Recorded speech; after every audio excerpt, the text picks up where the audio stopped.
PlayStation 1 has a special place in video game history. It was the first console to really stretch the realm of gaming into new heights and birth several new genres that we continue to enjoy today. Many of the games on the PS1 were trendsetters, and modern-day developers owe them some gratitude for inspiring them and crafting the way that we enjoy games today. So in this episode of the Big Retro Show, I'm going to talk about some games that transformed the way that we play video games.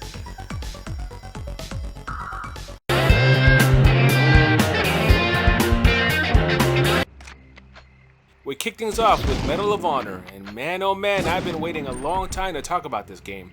Before the Xbox ruled the world of first-person shooters on consoles, the mighty PS1 taught us that a console could play a first-person shooter just as well as a PC could. Well, not exactly, but it opened up the idea that they could actually be pulled off on consoles. And let me tell you, the PS1's Medal of Honor was no slouch. This is the game that began the trend of World War II shooters that would dominate the Xbox and the PS2 eras, and would continue on to the Xbox 360 and the PS3. The setting wasn't the only thing that made this game special though. Before Medal of Honor, no games really made you feel as if you were immersed in a world that was at war quite like Medal of Honor. The game's production values at the time really pushed the PS1 to its limits, thanks in part to this guy and his company DreamWorks Interactive, who was working on Saving Private Ryan. In the game, you play as a soldier who is made part of the top secret OSS, or Office of Strategic Services. Think the spy arm of the US military during World War II, and you take on a variety of missions in which you are behind enemy lines and must covertly take out the enemy. The game's controls do take some getting used to, but aren't too difficult to learn on the good old PS1 controller. You can aim and shoot, throw grenades, and switch weapons. You can also crouch and use the action button. These are the controls that would set the roadmap for the plethora of other first-person shooters who came and went during this era of retro gaming, and some that we still see today. The game was so popular it kicked off a series of sequels, with the first appearing also on the PS1 in Medal of Honor Underground. My favorite game of the Medal of Honor series was, of course, the highly impressive Medal of Honor Allied Assault. I remember when this game first came out, I showed it to my father-in-law and he loved it so much. He would ask to play it when he would visit. It was just that damn good, and my father-in-law didn't really play video games, but he liked to play this one. Of course, as history tells it, the Medal of Honor series of games would succumb to another incredible franchise of games, which I may or may not cover in a future episode of the Big Retro Show. I don't know. We'll see. But before it did, it was all about Medal of Honor, and it had its moment in the sun with a sequel on the PS1 and of course the epic PS2 games. When playing this game for this review, a flood of good memories rushed back to me, and I remember talking about this game with a good friend of mine and World War II enthusiast who had mastered this game and would always reference it when we were talking about the best games on the PS1. If you have played this game, then you know. If you haven't played this game, then pop it in and play it for Pete's sake.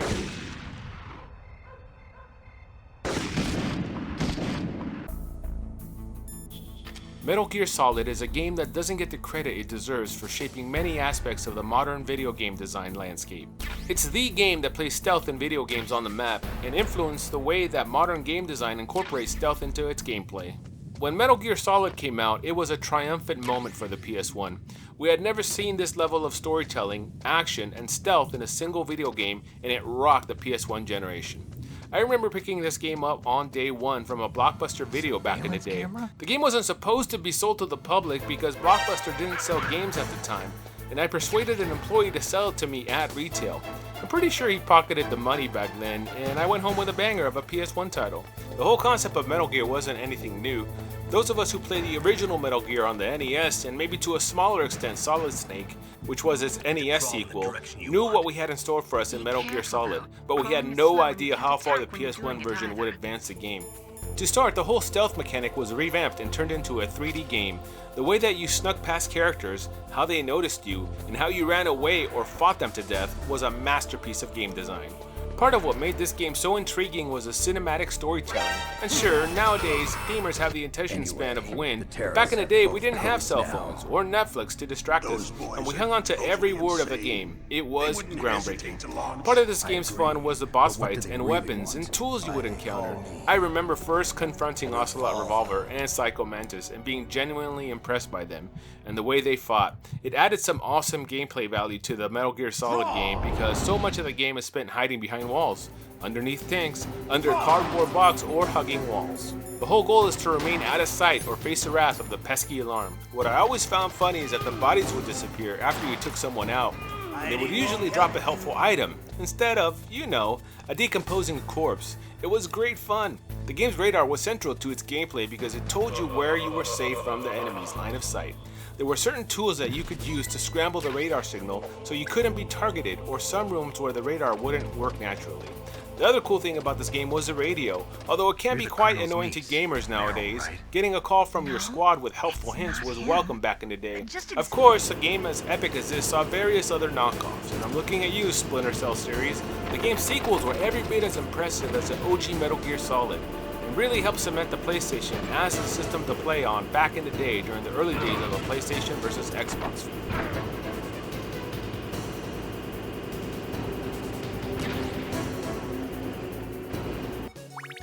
Castlevania Symphony of the Night's contributions to modern-day game design cannot be overstated. This is the game that coined the term metroidvania and spawned a whole genre in doing so. Of course, the word Castlevania is a melding of the two words Metroid and Castlevania, and for good reason. Castlevania Symphony of the Night's gameplay borrows heavily from formula established in Metroid and Super Metroid, both excellent games in their own right. But it wasn't until Symphony of the Night that another intellectual property made use of this formula, opening up the floodgates for other game companies to do the same, and it did so with stunning results. The symphony in Symphony of the Night is no exaggeration. The game's music is a masterclass in sound production and serves as a blueprint that modern game designers would follow for years to come. Of course, this is nothing new to all you old school gamers who have played this game to death, but this game is a masterpiece. You play as Alucard, and right off the bat you are overpowered and slice through your enemies with relative ease. Then you meet that hater Death, and he strips all of your power, and so your adventure begins to power back up so you can take on your dad's mansion. The game has a lot of areas to discover, enemies and bosses to kill, and many tricks and hidden areas that you can really sink your teeth into. Its gaming mechanics fall squarely into the whole Metroid concept. Find objects to enter into previously inaccessible areas. The game even lets you turn into various forms such as a mist, a bat, and a wolf to achieve this. I thought that this was so awesome back in the day, and still do. It also has several relics to collect which grant you passive powers and other special perks. You will spend countless hours trying to find them all, and it's really something that makes the game make you want to keep playing it. The game's RPG elements are also apparent. As you level up, you will become stronger and you can carry more hearts and health. The game lets you switch weapons out on the fly and use a variety of different swords, armor, jewelry, and other helpful items. It's really too much to talk about in this video, but there are countless other videos out there on this game for you to watch on YouTube. It was because of Castlevania Symphony of the Night that we had games like Salt and Sanctuary, Record of Lodoss War, Blasphemous, Bloodstained Ritual of the Night, and other countless Metroidvanias that appear on consoles every single year.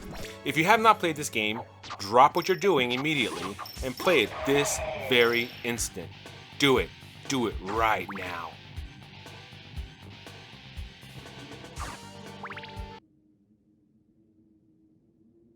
Well, we've come to the point where we mention Resident Evil. This is the granddaddy of all survival horror games, and I know what you're thinking. You're wrong, Los, it was Alone in the Dark. And while this is technically true, it was Resident Evil on the good old PS1 that put the genre on the map. Where to start with this game? I guess I'll tell you that this game is one of the games that I used to race home to play, turn off all the lights in my room, and play this game on my old school CRT. It scared the crap out of me back in the day, especially the first time these damn dogs come busting through the windows. It was all that our circle of friends could talk about back then, and it was one of these games that became legendary. So much so that we still see its mark on modern gaming today. Not only with the games in this series, but the many other copycats that we have seen throughout video game history. Of course, you play as a member of STARS, either Jill or Chris. And I remember back in the day choosing Chris first because, well, I thought he was tougher.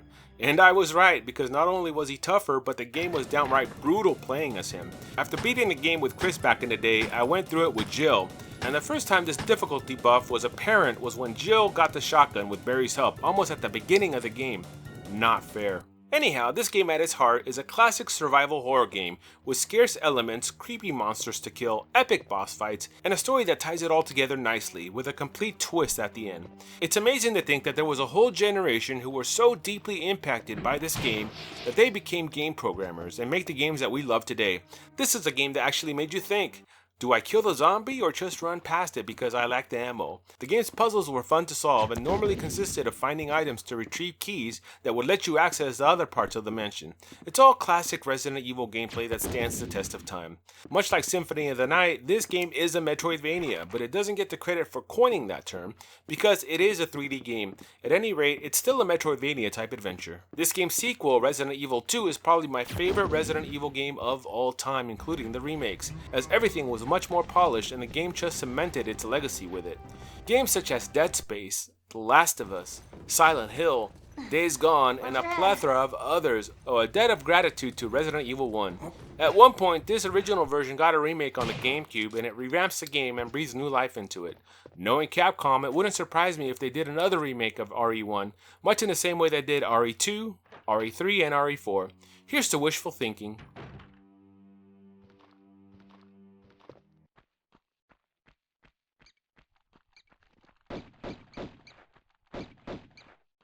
This dude, and yes, even this dude, have this dudette to thank for their video game existence. That's right, it was none other than Lara Croft who sparked the way that modern-day third-person viewpoint games approach 3D platforming and gunplay.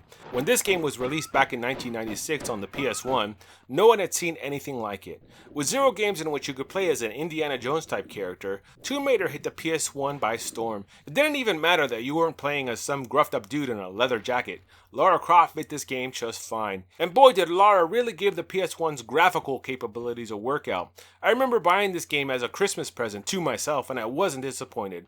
Well, at least after I played the game for a while. I was expecting a more fast-paced action-adventure game to play, but what I found was something slow, more methodical if you will, and really the only enemy worthwhile in this game wasn't a dude with a lot of swords, it was the tombs themselves. Tomb Raider was a masterclass in level design and you had to use all of Laura's abilities to make it out safe with the loot. The game let you jump and grab onto ledges and make precision jumps that you needed to pull off to progress through the stages. It's a game mechanic that we see in games to date. Each tomb was filled with enemies such as wolves, bears, and bats, and each required the use of dual guns. I remember back in the day thinking this was so cool. The game also let you use other weapons such as a shotgun. The way that this game drew graphics was quite impressive. Just the mere fact that it was the first game to really do water justice says a lot about it. In Tomb Raider, water wasn't just something you avoided or immediately died in when you jumped in it. It was a tool that you used to traverse to other parts of the game, maybe hit a switch and find access to other different areas. And the way that Tomb Raider handled it was a blueprint that modern games use to date. The way that each level really had no music in it made for a more intimate experience. But when the music kicked up in a dramatic fashion, you knew it was ready to get your guns out because there was an enemy coming for you.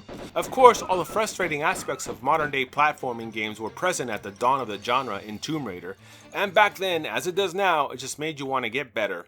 The other cool thing about this game was its secrets. There was nothing more satisfying back in the day than hearing the little chime indicating that you found a secret area and completed the game's level to the fullest. Lara's lasting impact on modern video game design is a thing of gaming history, and it's an awesome game on the PS1 for gamers to go back and see where it all began. And that's going to be it for the Big Retro Show. If you enjoyed this episode, leave a like, drop a comment, and consider subscribing to the Big Retro Show.